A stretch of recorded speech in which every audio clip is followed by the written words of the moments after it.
Okay, Mel. Hi. So tell us how Twin Peaks came into your life. Oh, this is quite a long story. Okay, so I'm a filmmaker, and I was studying filmmaking, when I was a teenager. So I always knew about David Lynch because you can't really, learn about filmmaking without hearing about David Lynch. so, but I'd watched The Elephant Man when I was about 9 years old, and it absolutely devastated me. And I couldn't watch it again for about 10 years because it was just so. Oh yeah, I love that movie, but yeah, it's tough. But obviously I knew about Lynch, and then I saw Blue Velvet, and then I kept hearing about. I heard about Twin Peaks because it was kind of, it's just there. It's in the atmosphere, in the sort of TV pop culture atmosphere. And I kept hearing about Mulholland Drive, so I thought must watch Mulholland Drive. So I watched Mulholland Drive and was blown away.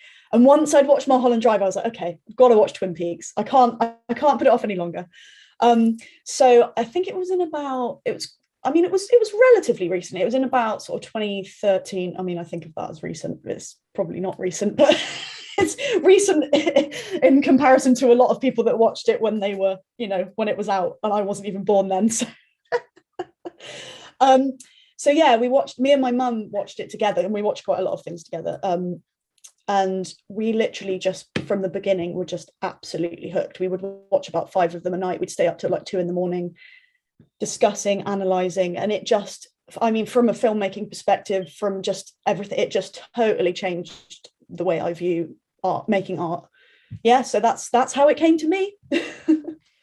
And you were watching what, like on DVD? Was it on streaming at that point? Do you know what? I can't remember how we watched it. I think, and it's really weird that I can't remember. I think we watched it on, wasn't Netflix, because I don't think it's ever been on Netflix. I think it was on streaming, but I don't know Mhm. where, because it's been on streamings, and in the UK it's probably different to what it is over there. Like there have Right. been places where it's been on streaming and then it hasn't. But maybe I bought the DVD. I don't think I bought the DVDs until after I'd watched it. So I can't remember. I think the reason I can't remember is because I was just so like blown over by how amazing it was that I can't remember the detail of what I was watching it on. And then did you watch Fire Walk with Me as during that time as well? Yes, so we watched the season 1 and 2, and then we watched Firewalk with Me, and Firewalk with Me was the thing that completely blew my mind. Just, I already loved Lynch's films by then, and then I watched that, and I was just it blew me away. It taught me so much about acting, about directing, just everything. Yeah, Firewalk with Me is one of my favorite films of all time. Yeah. I'm really curious if you're open, Mel, to share about what the impact as a filmmaker on you has been like seeing Twin Peaks, seeing Fire Walk with Me. How has it influenced you? What is it meant for you? I think I'm in life, I'm a real rule follower. And I think in art, what Lynch and what Twin Peaks and Fire Walk with Me has taught me is that in art you don't have to follow the rules. And when you're learning about screenwriting and you're learning about things like that, it's like, well, there's these rules, this has to happen on this page, this scenes can't really be this long. And Lynch, just with Twin Peaks, with everything, he doesn't listen to those rules. It's like, you don't, a scene can be 5 minutes long. It's just all these different things, and just this kind of real appreciation of the higher creative force coming in, and all the, I devour special features, so all the kind of things, and just people talking about what it's like to work with him, and all the Twin Peaks cast, saying, well, he's really open to, happy accidents, and he's just really open to all those things. I think more than anything, his kind of directing style and the way that he is on set and the way that he approaches art is what's influenced me the most. Mm. In terms of seeing it, I think it's about pushing boundaries. Like, he pushes so many boundaries. Especially in Firewalk with Me, which, even today, I think, you know, there aren't many films that go that far. It really does. And for those reasons, for me, it's still really hard to watch. Like Oh, it's extremely like it's like soul crushing and absolutely. miraculous at the same time, but so difficult. It's so challenging, the material. And I think, just to say one more thing, that what happened for me with Fire Walk with Me is, you know, when you learn about being a director, you also learn about acting, because well, and I believe any director should know what, you know, what actors do. But when I saw what Cheryl did in that film, everything I'd thought about acting was blown wide open. I was like, now I understand what it is. Like, that taught me more than any book I'd read, any class I'd taken. It was just, okay, now I get it. Yes. I'm just like, I'm right here resonating with you. It's Yeah. Her embodiment of trauma, which is it's like, it's cellular, it's on every single level, and we feel it. I feel it as a viewer cellularly, whether I'm watching it like on a small little TV, which is where I first saw it, like those little tiny, like 23-inch whatever TVs, or on the big screen. It doesn't matter. You can feel it, because she creates that, and because Lynch creates that for us. He gives us that. And I think as well, in terms of how that specifically influenced me, and, you know, oddly, that influenced me in my writing, because seeing someone when I say bare their soul, obviously she's playing a character, but bearing your soul in that way, kind of, I feel, and I didn't realize this till recently when I was thinking again, and actually reading my friend's book, and your friend Scott's book, about Fire Walk with Me, and I thought, now I really understand what that performance did for me in terms of my own self, which is that it kind of gave me the permission to bare my soul in my own work in terms of my writing. Like, that's what I feel like it did for me. So yeah, that is so hugely powerful and transformative. Like, to have that as an example that influences you so much that your art can then go deeper and can transform is incredible. It's like, don't be afraid to go deeper. Do you know what I mean? Mm-hmm. And to be so vulnerable, right? And to be so vulnerable. And as you said, to push the boundaries, right? To push the boundaries, and to get outside of structure and form. Yeah. Which is so interesting, because when I think about things like TM, and I think about the mechanisms that, you know, that Lynch uses in which to be the artist that he is, a lot of that is kind of with form and with structure, right? Mantras repeating over and over and things like that. But perhaps it's within the structure and the form that then you can let go of the structure and the form and just like break the rules. And I love it. That's the thing, is that I think you definitely need to know the structure and the rules and the form, but once you know them, you kind of will automatically, subconsciously, in a way, follow them anyway. But once you know them, you can also break them. You can loosen them. Yeah. And so, just on this a little bit more, anything that you want to share about how that's happening for you in any work that you're doing now, or what it's like as your creative process now? In terms of like breaking the rules, or anything any of that. Mm-hmm.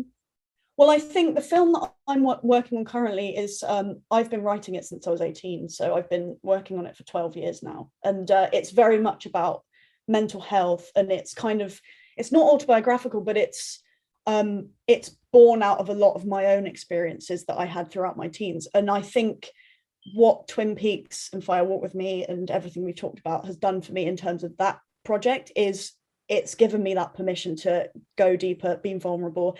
I'm able to kind of channel that experience and that pain through other characters. And I think that I wouldn't have been able to do that in as deep and as vulnerable way without what Twin Peaks gave me, and what Lynch's work gave me, and what the performances in it have given me. So yeah.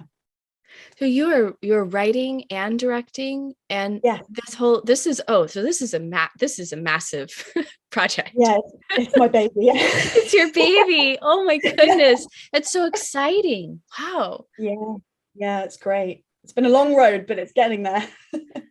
That's fantastic. Congratulations. And thanks for, sharing the role of Twin Peaks and Lynch as part of making you who you are as an artist in this work, in creating this baby. Oh, It's you're so really welcome. wonderful to hear that. Um, Yeah. Anything you want to say else about your relationship to Twin Peaks now? And I'm also thinking, we haven't talked about the return and how your feelings on Mm. the return, or anything else you want to share around that.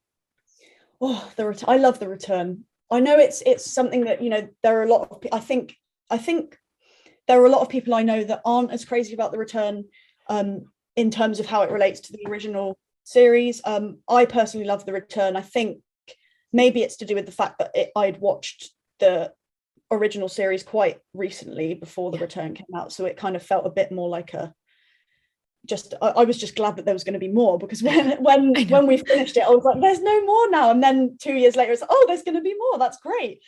But I can't imagine what it must have been like for people that had waited all that time, 25 years, to just have more. That must have been incredible. Me and my mother, who I watched the return with, we've got a very, very complex interpretation / theory of what it all means. So it's probably too complicated to go now, but it is going to be in the Blue Rose magazine eventually. So Yes. watch this space. Oh, I can't wait. That's so exciting. So I can't really talk more about it now. Totally. But let me ask, are you and your mom in alignment around how you feel theoretically about the return? Is she on board with the return? Okay. 100%. Yes, we both say, oh, hang on, this thing fits in with what we said before, and then this thing fits in. Oh my goodness, we've got a whole interpretation that's just, so it's great. And it's great to have someone I can really go really deep analytically on it with as That's well. what I was gonna say. And just like how sweet that it's your mom too, because it's your mom. I love it. Yeah. Yeah. Okay, good. I'm always really happy when people are excited about the return, because I also love it. And it's divisive, Yeah. some folks in the community are just really not having it. They're like, this isn't Twin Peaks, what is this? And I'm like, and that they're perfectly within their rights to feel absolutely. that way. And That's what's so exciting. Art is divisive. A lot of it, real art is divisive, I think. Real art is divisive. Absolutely. Absolutely. And that's what makes it great and exciting to talk about and to nerd out about. I love it. Well, let's talk about your tattoos, Mel, or your tattoo. What Twin Peaks tattoo or tattoos do you have? What does it look like? Is it color? Is it black and gray? What's the style? Give us the landscape. Okay, so I have 3 Twin Peaks tattoos. So I've got a black line work of the half heart, which you can see on my wrist. Oh yeah. It's got That's nothing the necklace. So I'm potentially going to have something added to that eventually, but I don't quite know what yet. Okay. And then I've got and you only have one. Can I just clarify? You only have one side of the heart necklace, not both. Okay, just one side. Okay. Yep. So that's just like on the front of my wrist. And then I keep remembering people are listening and they can't see. I know. I'm lucky I get to see. I like it. Yeah. So I've got the tiny little owl cave nice. On my wrist, which is in that position on the side of my wrist because it's opposite to a Buffy one that I've got on the other side. Because Twin Peaks and Buffy are the 2 shows that really influenced me as a filmmaker writer the most. Amazing. So you have a little, so she's showing there's a little bee on the other side that's in the matching position of the owl cave symbol. Yeah. And then I have on the back, they're all on there. So all my Twin Peaks ones are on my right arm.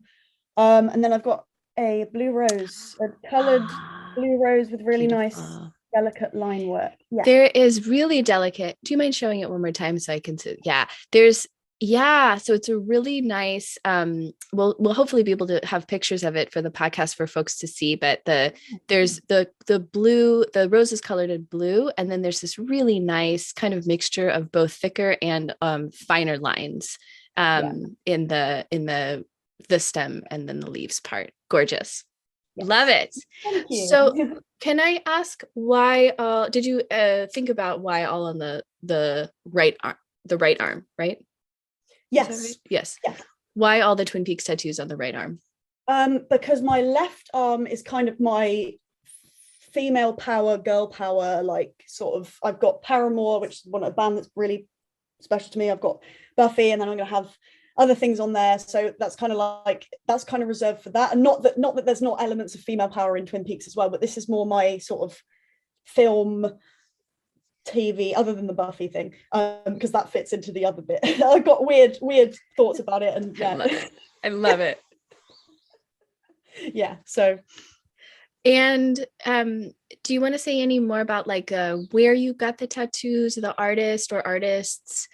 Yeah, so the half heart and the blue rose I got done by Lane Freefall at Yay, Twin Lane. Peaks UK Fest, because she tattooed, she was like the resident Twin Peaks tattoo artist at the festival for I think three or four of the years that I was there. And yeah, she's wonderful, just a great person, great tattoo artist, just makes you feel so comfortable, and just great to kind of be tattooed by someone and talk about Twin Peaks at Twin Peaks Festival. That's the dream right there. I'm just so jealous of that. That's amazing. And and listeners, Lane, I also was able to interview Lane. And so there's an episode where Lane and I chat as well. And she talks a little bit about tattooing at the UK Fest and just how much fun she had doing that. So yes, that's awesome. But there's a very special story actually behind the blue rose tattoo, which is that I work at the Twin Peaks. I worked at the Twin Peaks Festival. Unfortunately, it doesn't exist anymore. I was a production assistant there for about 3 years, and so I was assisting a lot of the actors. That was one of my jobs. And at the last one that we did in 2019, before it ended, I was Kenneth Welsh's assistant.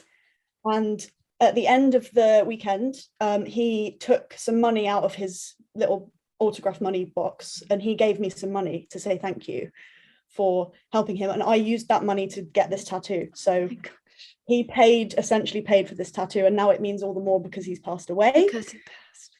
Yeah, and he was someone that I kept in touch with him after the festival, and we emailed back and forth quite a lot, and he was very supportive of me and my work, and he would always watch my work and give me feedback, and he was just, yeah, he was special to me. So it means a lot that I've got this now. Yeah.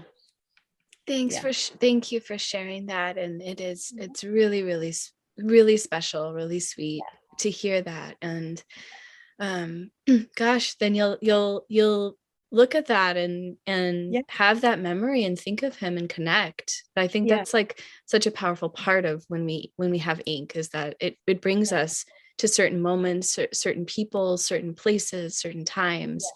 It has that transformative power, like any art, I guess, right? Yeah, absolutely. Thanks for sharing that. Anything you want to say about how you chose the tattoos that you wanted, the Twin Peaks symbology? Yeah, so the owl cave one, I mean, I know that's one that a lot of Twin Peaks fans have, like the owl cave symbol, because I think it's the symbol of Twin Peaks, really, isn't it? It's like, it's kind of, I think that's why a lot of people choose it, and it's always on the flash sheet for when you, like, well, it was when we were at the Twin Peaks Fest, and it was on Lane's flash sheet of what you could get. And I just wanted to get that symbol because that's what it just represents Twin Peaks to me. And also I wanted something small that could match the Buffy side. The half heart I wanted to get because of how important the character of Laura Palmer is to me.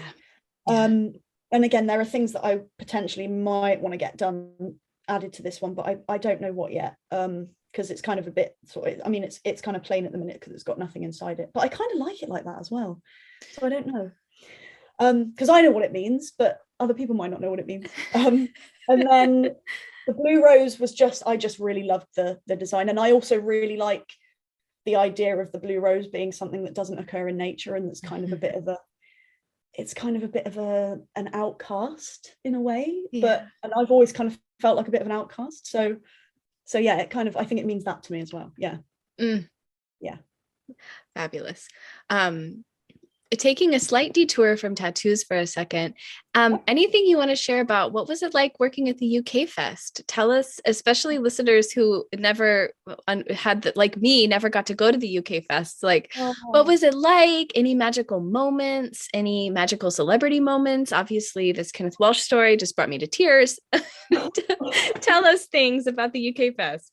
Oh my goodness, so many magical moments. Some of the absolute greatest times of my life spent there, and I learned so much working there. I mean, I first went in 2014 as just as a fan, and that was Cheryl Lee and Dana Ashbrook were the guests. It was wonderful, and actually, there is a story, which is that okay, this is quite a long story, but you said any special moments. So Yeah. in the Q&A in that at that festival, I stood up and I asked Cheryl and Dana if they had any advice for a young director, and their answers were amazing. You know, they spent such a long time, gave so much time to my question and answering it, and gave me so much great advice. And there was a specific bit of advice that I received from Cheryl that I've carried with me throughout my whole rest of my career since then. And it's really odd because that's another thing, like I was talking about before, that the advice she gave me then was another reason why I didn't give up being vulnerable in the story that I was telling in my own film, because she kind of said, you know, the story that you have inside you is unique. It's not like anybody else. And there are stories that you have inside you that you need to tell and that people need to hear because they've not been told, you know. And I kept that with me, and I've carried that through in everything that I've done. But I also now, Cheryl Lee and Gary Hirschberger do like a actors director workshop where they teach acting to directors. So they teach directors how to work with actors. So they have become teachers to me now. So I've been able to talk to Cheryl about that advice that she gave me, and, you know, and said how much it how much it affected me and how much it helped me with my work. And I cherish the relationships I have with them. I cherish the fact that, you know, they're some of the greatest teachers I'll ever have. And that, you know, to have those relationships is wonderful. And a lot of them were made, whether I knew they were being made at the festival and then continued down the road. Yeah, it's wonderful. So, but yeah, and as well, just a shout out to Lindsay Bowden, who ran the Twin Peaks UK Fest, who is a force of nature. She's amazing, and she gave me the opportunity to work there, which I'm forever grateful for, and taught me so much. So yeah, and just to meet so many people in the Twin Peaks community, fans, and I've just made so many friends who are going to be friends for life, and who I can, you know, who support me and whose work I can support. And we're just a real creative family of people that just support and hold each other up. And, you know, it's just great. It's just wonderful. So yeah, it's completely changed my life. Twin Peaks has changed my life in more ways than I ever thought, both professionally and personally. And it's just in ways I never expected. It's so many ways. In so many ways. Yeah. Wow. And again, brought me to tears. Thank you. The Cheryl and Gary's, do you say anything more about that? I'm curious what that's like, so it's called the Actors Directors Workshop, and you can find it online, the Actors Director Workshop. And they had to stop doing it in person in COVID, obviously. But they run like weekend workshops. And they go into universities in LA a lot of the time and do it there. And it's for writers, for directors. I mean, composers can go. It's just about learning about the actor-director relationship and how to best kind of work together to bring out the best for the project. But what they, you know, the way that they teach, and they teach with such compassion and such support and empathy, and it's just wonderful. And yeah, and I mean, I started doing it over Zoom because it was during COVID, and then I've kind of continued on with various things with them since then. So yeah, it's just wonderful. And I imagine really, really, really helpful if you're working in some production capacity as a director, writer, whatever, but maybe aren't an actor, don't have actor training, and don't have experience with that working relationship, giving you that insight from the actor's perspective. Well, I'm assuming Gary and Cheryl maybe have also done production stuff too at this point, directing and things like that too. So they probably have that, and such just years and years, decades of experience, right? Like how helpful. Yeah, absolutely. And you know, that I've learned so much. I mean, what I've learned from them, I will take with me in my career forever. Like, they've made me a better director. You know, what I've learned from them has made me a better director. So yeah. What would you say? I'm thinking about your question that you asked them at the UK Fest. What would you say to a young director who is just starting off? Wow. Do you know what? This is the first time I've been asked this question. Thank you for asking it, though. I would say go for every opportunity. Like, don't wait for opportunities to come to you. Reach out to people. You know, find people that it's easy to say find people that are doing it, or find people in the industry, but I mean, I can only speak from my own experience, but I found out that there was a director that lived in my hometown, and I wrote him a letter. I was just like, can we meet up? Can we go for coffee? I'm trying to be a director. I'd love to chat to you. And 3 years later, he's my mentor. We're co-writing together. It's just, because I made that connection. I mean, it may not have ended up the way it ended up, but just absolutely take every opportunity you can. Like reach out to people. I reached out to Lindsay at Twin Peaks Fest, and I said, can I work for you? I've done work in the industry before. And she was like, yes. Anything that you can do to get yourself on that ladder, absolutely do it. But also, just keep going at it, and there will be setbacks, there will be knockbacks. Again, to reiterate what Cheryl told me when I asked that question, everyone's got a story. You've got stories in you that you've got to tell. Don't be afraid to tell them. And if you want to be a director, then pursue it with everything you've got, because that's what I'd say. I mean, it's the first time I've ever had to answer that, so I hope that was a fabulous. It was a fabulous answer. Yeah, absolutely. Thank you for that. And so, circling back to tattoos, yes. Are there any Twin Peaks tattoos you would like to get in the future? Oh, yeah. I mean, I definitely would like to get more. I feel like I would like something that was like the Red Room, like the curtains and the floor, but I don't know how. It's just because it's such an iconic, it's just an iconic image, and that's the kind of image where if someone saw it, they would probably think, oh, that's Twin Peaks, because I think even people that have never watched Twin Peaks, they've seen like a picture or a clip of that, and that's what they equate as, oh, that's Twin Peaks.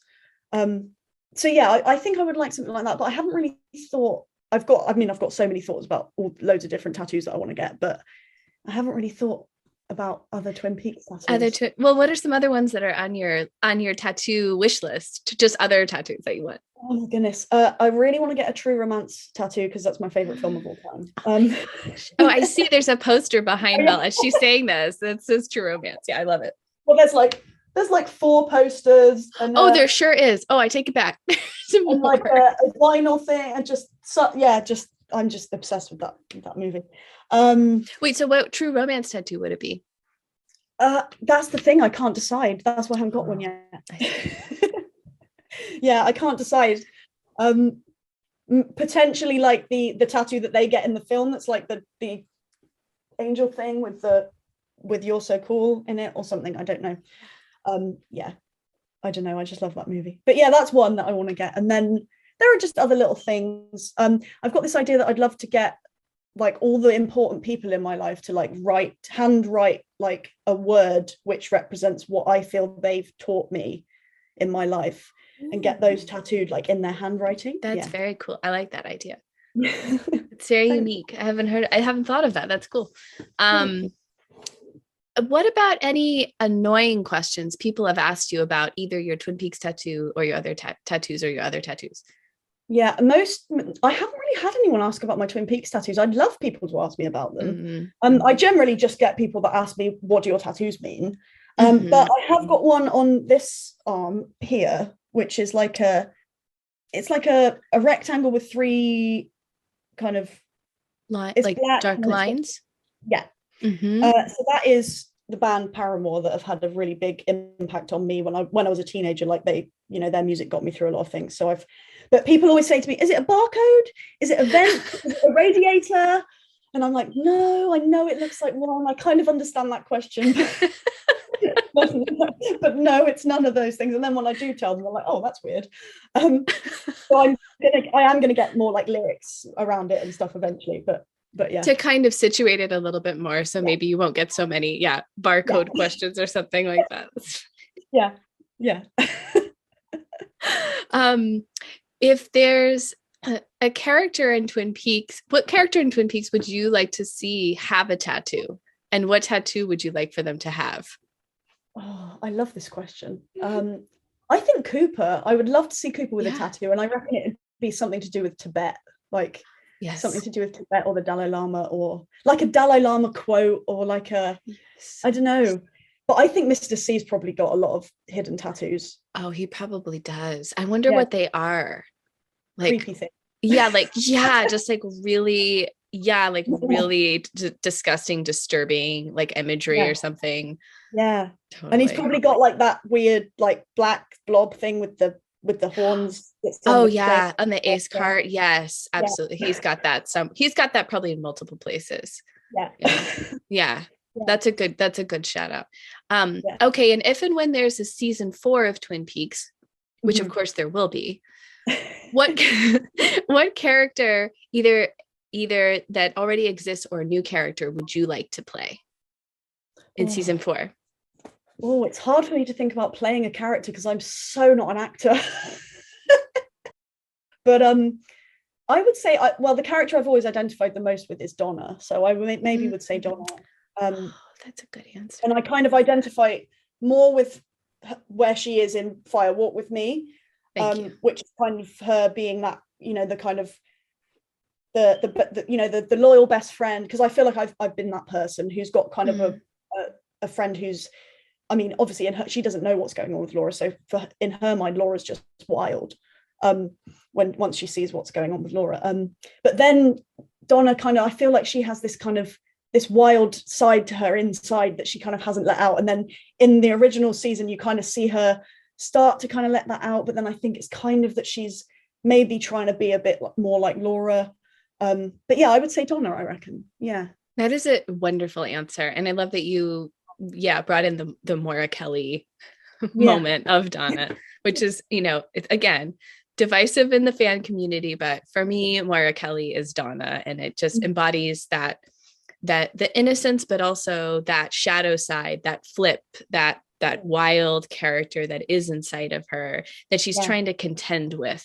Like, how do it's almost like I have this part of myself because I'm a teenager, and teenagers have that, but also how do I still stay in this is how I see it. How do I still stay in relationship to Laura, knowing that she's going down this road? How do I meet her, but also still maintain who I am and my sense of identity and my innocence? And she's like in that battle, I think. And I see that even, I see that a lot in Fire Walk with Me, that conflict within her.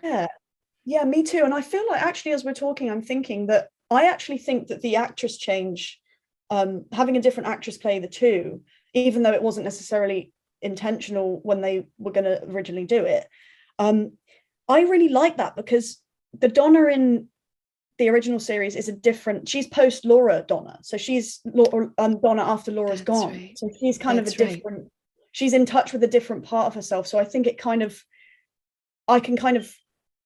works to me that they're two different actresses, because it's like they're that different side of her. Do you know what I mean? Absolutely. I've never thought of it that way, but that's it. That's brilliant. See, this is what, Mel, you're amazing. I love it. Yeah, that makes a lot of sense. And I really like that interpretation. Yeah. Well, this has just been magical. Let me ask you, Mel, how can folks find you? How can folks find projects that you're working on? How can we support you? Tell us. Okay, so I'm not, the only social media I'm really on is Instagram. So you can find me on Instagram at Mel Makes Films. So keep an eye out on there. You can come follow me and keep an eye out, and I'll be posting what I'm doing. I'll be posting updates about my work, things like that. My links to my agents and my bio pages are on there as well. So if you want to contact me about working on a project, you can find how to do that there as well. I'm always happy to hear from anyone that wants, great, or even if anyone just wants to talk about filmmaking or advice or anything, I'm always there for that. So yeah, just get in touch. I've got a Vimeo page that's got my short films on, and my show reel, which is vimeo.com/Melissa Reynolds. And I'm working on a film at the minute, which is in development, which is very exciting. Can't really say too much about it, but watch this space. It's about motherhood, it's about mental health, it's about the kind of complex relationships between women. It's got 3 female leads, which is wonderful, and we don't get enough of that in the world. So so just watch this space, really. And then I'm going to be writing. I mean, I've written before for the Blue Rose magazine. If you've got previous issues of the Blue Rose magazine, you may have seen some of my articles in there. I am going to be writing again for them with this big return interpretation. Me and my mum are going to do a joint essay for them in there. So, oh my gosh, I can't wait. So yeah, keep an eye out for that as well. I can't wait for all of those things, and we'll link everything so folks can find it in the podcast notes, and put it on the website and all of that too. So wow, thank you so much for sharing your art with us, your creative process, your thoughts on Twin Peaks, your ink, all of it. Yeah, cool. Thanks so much, Mel. Appreciate it. Thank you. Thank you. I just love chatting about Twin Peaks. I know, it's so fun. Okay, thank you. Bye.